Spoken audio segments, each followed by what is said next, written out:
El día de hoy vamos a trabajar el tema de los principios bioéticos, para lo cual me va a permitir compartir mi pantalla.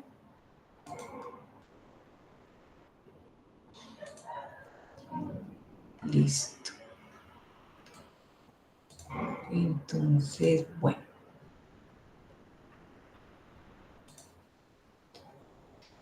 En bioética hay muchos enfoques que son la base para la deliberación moral y para la toma de decisiones en el momento en que se presentan conflictos bioéticos.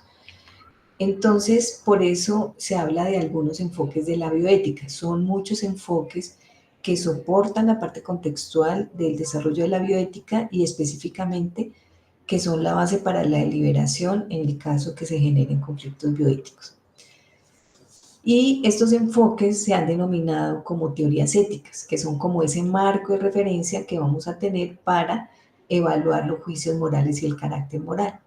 Y tal como se menciona desde la postura de Gilbert Ochoa, que dice que la bioética es pluridisciplinaria y pluralista, también para la toma de decisiones se hace necesario que haya un pluralismo en las teorías morales o en las teorías éticas.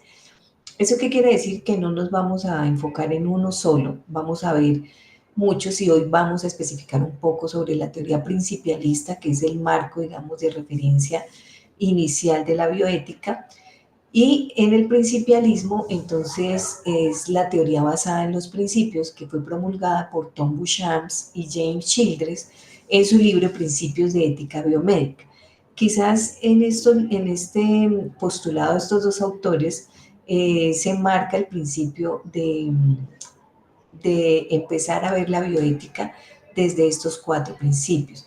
Pero también tenemos que tener en cuenta un momento histórico que fue el informe Belmont, que se hizo en 1978, en donde también se establecían unos principios, pero para la investigación en seres humanos. El postulado de estos autores, que es la teoría basada en los principios, es que dicen que estos principios obligan a ser prima facie. ¿Qué quiere decir eso? Que son acciones normativas, que son obligaciones. Por eso los principios nosotros los debemos entender como obligaciones morales que nos ayudan a la toma de decisiones. No son dinámicos, es decir, respeto un principio en una población y en la otra lo vulnero, no. Es importante tener en cuenta que desde el postulado de estos autores, para ellos los cuatro principios son obligatorios y son obligaciones morales. ¿Cuáles son esos cuatro principios que mencionan ellos? El respeto a la autonomía, el principio de beneficencia, de no maleficencia y el principio de justicia. Y desde el postulado los autores nos dicen hay que ponderarlos en caso de conflicto, porque muy seguramente en un caso en donde hay diferentes actores, ya sea el paciente, ya sea los profesionales de la salud, ya sea la familia, pueden entrar en conflicto los cuatro principios. Entonces, la teoría basada en los principios de Beauchamp y Childress decía hay que ponderarlos, hay que juzgar y hay que priorizar y decir cuál es de esos prevalece sobre el otro en el caso de que yo tenga que tomar una decisión. Y también hablan de la convergencia. Esta, digamos, ética de la convergencia también es promulgada por otro autor reconocido que es Ricardo Mariandi, que él dice que los cuatro principios convergen, ¿sí? Porque no pueden estar aislados el uno del otro y con lo que se debe buscar en la toma de decisiones es la armonía de todos los principios. Y en el postulado de Beauchamp y Childress, ellos lo que nos invitan es a ponderar esos principios, es decir, que yo pondere un principio sobre el otro. Allí es donde se presentan de pronto algunas de las críticas al principialismo, porque dicen que carece de contenido moral y que si yo pondero, de pronto la forma como yo pondero es diferente a la forma como pondera otra persona, porque yo le doy un principal enfoque, digamos, al principio de respeto a la autonomía y otra persona al de justicia. Entonces eso ha sido una de las críticas y también, digamos, los críticos del principialismo dicen se convierte como en una checklist en donde yo digo se cumple, no se cumple, se vulnera o no se vulnera, se respeta o no se respeta. Sin embargo, estos principios siempre van a entrar en conflicto.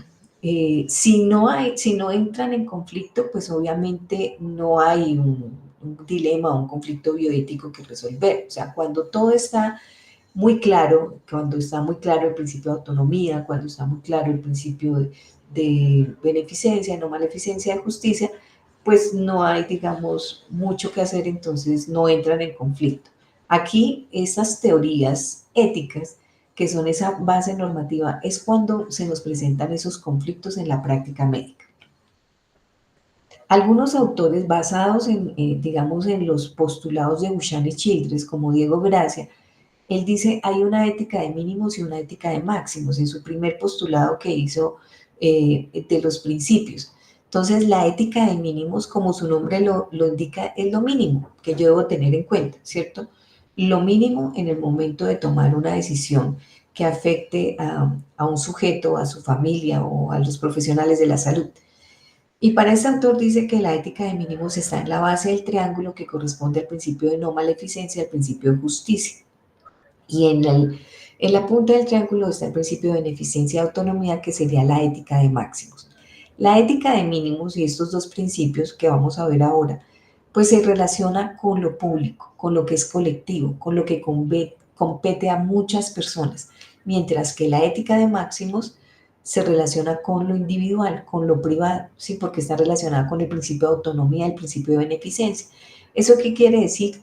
Que desde la postura de la ética de mínimos y la ética de máximos, cuando los principios entran en conflicto, entonces prevalecen los principios de la ética de mínimos, es decir, los que afectan a lo público, sobre los principios de individualidad, que sería el de beneficencia y autonomía. Esa es una postura. La otra postura es que también siempre representan en triángulo los principios. Importante tener en cuenta que el principio de no maleficencia está relacionado con el profesional desde la postura de este autor, porque vamos a ver que hay otros autores que tienen una postura distinta, que es el no hacer daño de manera intencionada, y entonces aquí ponen ese no hacer daño en cabeza de los profesionales de la salud. El principio de justicia, que se relaciona con toda la parte de la distribución equitativa, entonces, que está a cargo de la sociedad, ¿cierto? De las políticas de Estado.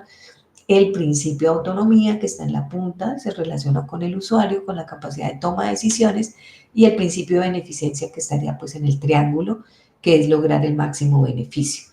Entonces, si ustedes se dan cuenta en este esquema, ya se le pone como el doliente a cada uno de los principios. No maleficencia, directamente relacionado con los profesionales de la salud; justicia, directamente relacionado con la sociedad; autonomía, relacionado con los usuarios; y el de beneficencia, que sería pues transversal.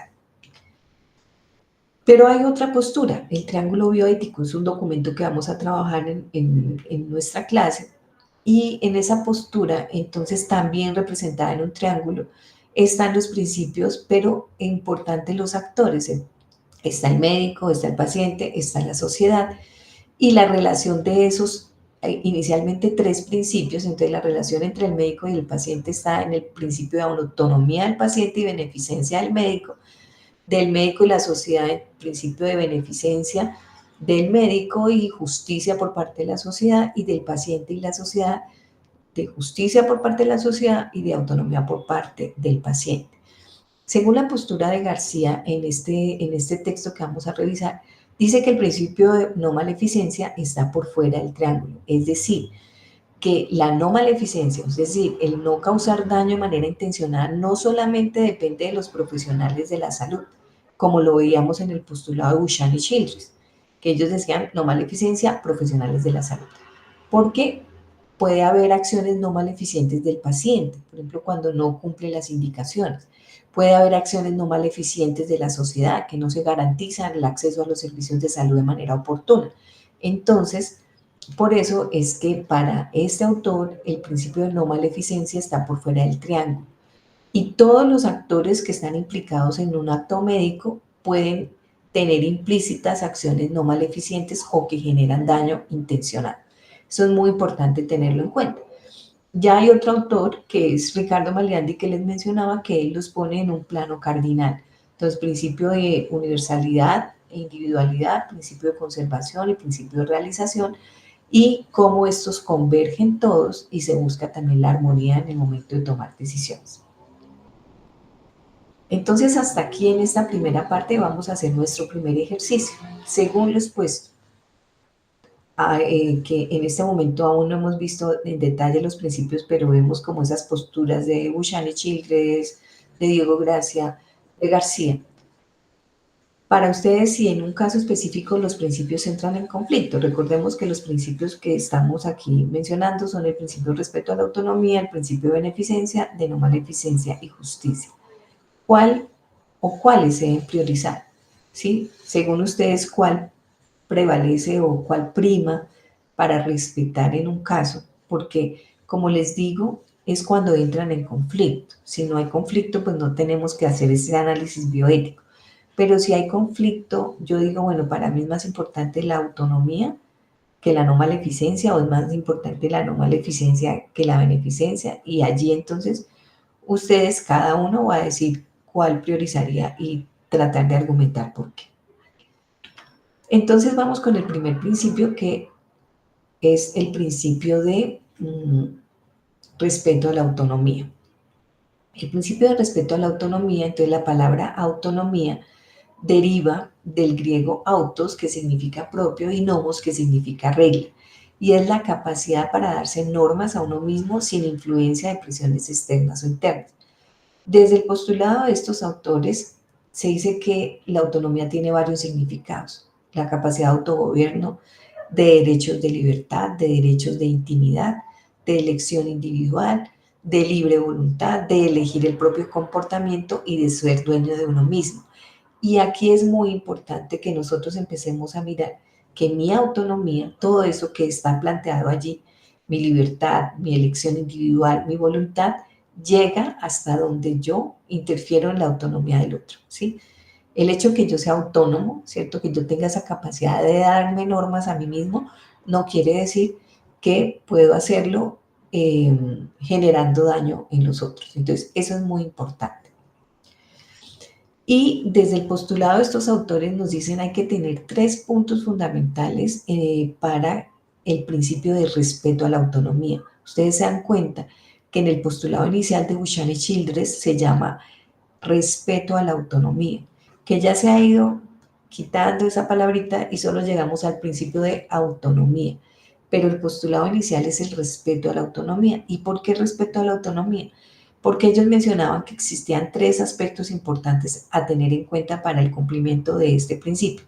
Primero, tener las condiciones necesarias para considerar a una persona autónoma. Segundo, elecciones autónomas o independientes. Y tercero, respetar la autonomía de la persona. Esos son los 3 puntos. Entonces, ¿qué son esas condiciones necesarias para considerar a una persona autónoma? Ellos nos hablan de unas características importantes que yo debo identificar desde lo asistencial, pero también desde lo investigativo: la comprensión, la capacidad de comprensión de la información que